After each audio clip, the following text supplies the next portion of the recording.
Hey, it's Tony Brueski, and this is our week in review over the weekend, taking a look back at some of the most compelling conversations and stories that we've covered for you of the last week. Brand new episodes back Monday morning, bright and early, 5 a.m.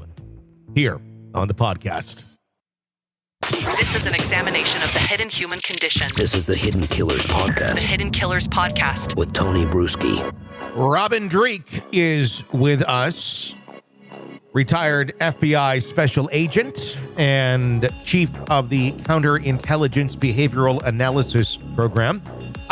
Robin, I want to ask you about some of the little nuggets that we've been hearing about with Kohberger over the last handful of days, some information coming out about a resume and a cover letter and the way in which it was written, the braggadociousness of it, which we all do to a certain extent in resumes and such, but really not accurate. There's flat out lies in some of this resume here. Everything from this is what makes it a little weird is it involves cutting things. And anytime we're talking about Bryan Kohberger and cutting things, we're not usually thinking about fish, but that's what he talks about in the resume. Being an experienced public speaker, being a meat wrapper, and also a boxer as well, which I believe that's the part that is legit. That I believe is how he lost a lot of weight.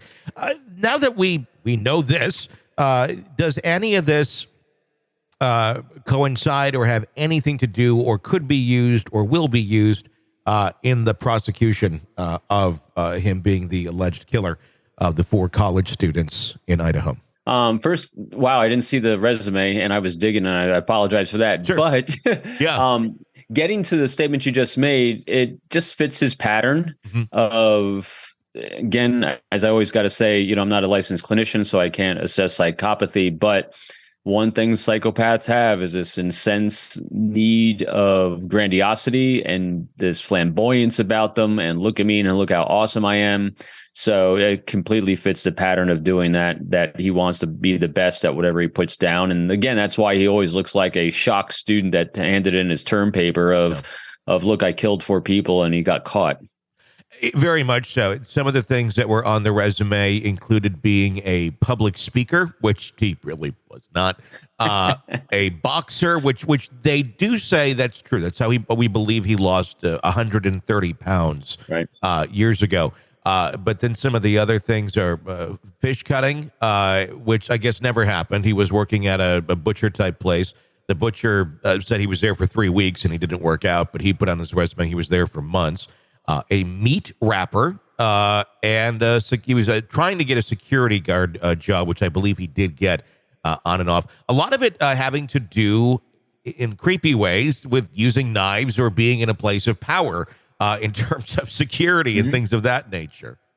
Yeah, and what we see here, like we see with everyone, and him even more so because of what we know he wound up doing, well, what he's suspected of having done, and that is we see the arc of life. We see interest in certain areas of his life that he spent in his youth, and that is, cutting things up, grandiosity, combat in some ways. So it's fitting his pattern because when you start getting outliers from behavior, that's when you're like, well, what's that? Is that actually real, or is that outlier of behavior indicating that we have a secret life that no one knows about?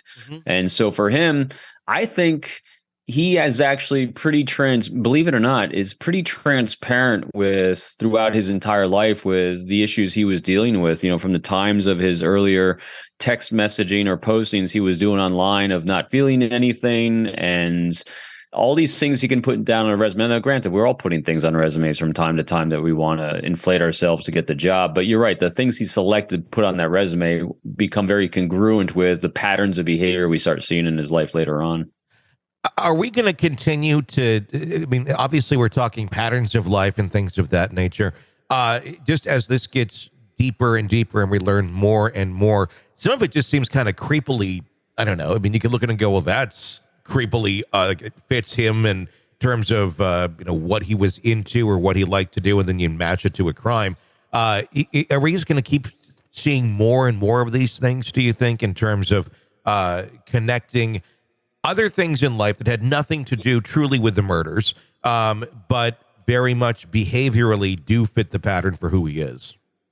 Yes, and at the same time, we're designed to do that. As human beings, we seek patterns where patterns may or may not exist because we're trying to make sense of the world around us at all times.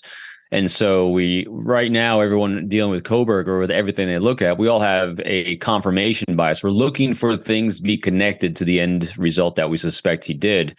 And so we're going to only see those things. Now, so imagine yourself, again, let's do a thought experiment on this. Yeah. Remove the fact that this individual that has been described as OCD, sometimes violent at times, arrogant at times, but a really astute guy. If you take away the fact that he was caught and suspected of committing these murders, would any of these other things stand out? And maybe in some not. ways, yes. In some ways, no, probably. Right. But yeah, I mean, really not that much. You know, to anyone else studying criminology like he was. See what I mean? So yes, they fit a pattern of what we eventually suspect he did. But at the same time, though, we all need to make sure that we are very aware of our confirmation biases, that we're looking for these things to kind of fit. As I remember when the first evidence sheets and the return for what they seized in his parents' home, they said, "Oh, there was knives there." Mm-hmm. Yep. Without a doubt, a house will have knives in it. Yep. Yeah. So these things, yes, they do fit a pattern to what we eventually suspected he has done. But are they outliers of people in society? Yeah, sometimes. Sure. Really depends. So, but they're great points to make, though, and great things to follow that. And so to the original portion of that question, will we see more? Yeah, I think so, because I think that the prosecutor needs to do a really, really good job of painting the arc of this person's life, for the jury.